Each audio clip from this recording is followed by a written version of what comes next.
David here. The battery is the beating heart of the EV and is one of the premier components of these newfangled vehicles. There are a lot of companies out there competing to make the best version possible. The interesting part about innovating the battery is its sheer potential to both change the world and make a lot of money. Big, powerful batteries are everywhere and power much more than our cars nowadays. And when they do, the technology often overlaps with what's going on in the automotive world. The thing about innovating something with such a high profile is sometimes people just say things. They say things whether or not it's actually viable just for publicity or to rack up the likes on Facebook or charm a suitor or start a Cold War or whatever it might be. So today I'm looking at a few of those batteries' so-called breakthroughs to tell you if it's real or so fake it makes me want to keel.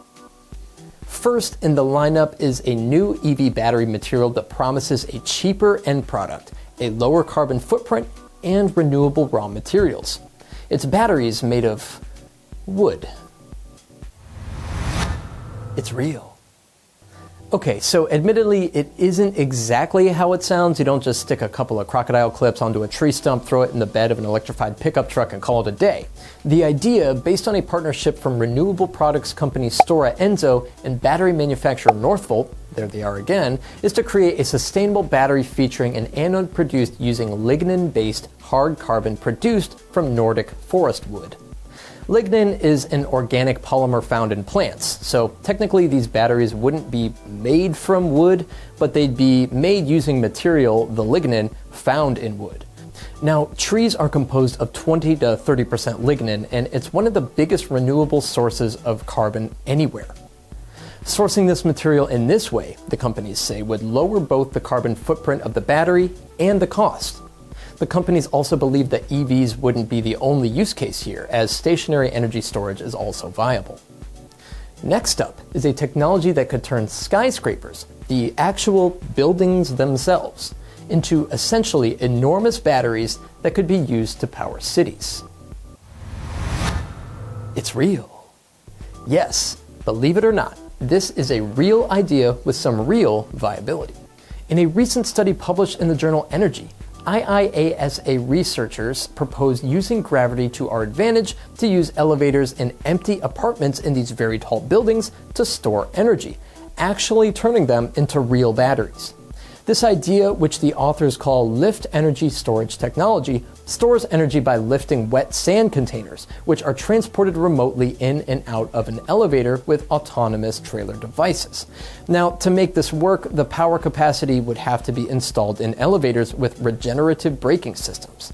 There are over 18 million elevators in operation globally, and many of these spend a lot of time not doing anything. The idea here is that when the elevator is not being used to move people, it could be used to store or generate electricity. The best part is that elevators are already installed in high-rise buildings, which means there's no need for a huge additional investment. It's just using what is already there in a different way to create additional value for the power grid and the building owner to boot. What's the EV connection? Well, anything that can take some strain off the grid is a good thing to EV owners. It means lower energy costs and more EVs being able to charge in one area at one time. Here's the last one for today. There are now EV battery cells out there that are successfully fast charging from 0 to 80% in 5 minutes. It's not real. But it actually doesn't make me want to keel either, because they're close.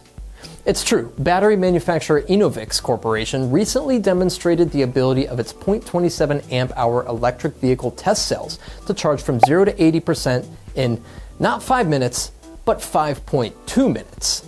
These cells also went on to achieve about a 98% charge capacity in under 10 minutes. The company's technology, developed as part of the Department of Energy's grant program pairing active silicon anodes with EV-class cathode materials, is also able to maintain relatively high cycle life.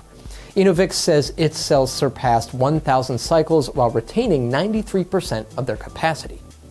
What's more, the company says testing has demonstrated that after 6 months at elevated temperatures, its batteries had what they referred to as minimal capacity loss. As such, Innovating projects a calendar life of greater than 10 years for these batteries. So 3 battery breakthroughs, all of which offer a great deal of promise for the future of EVs. Hear one that you're excited for? Let us know about it. My name's David Sickles, and this is the EV Impact Show. We'll see you next time.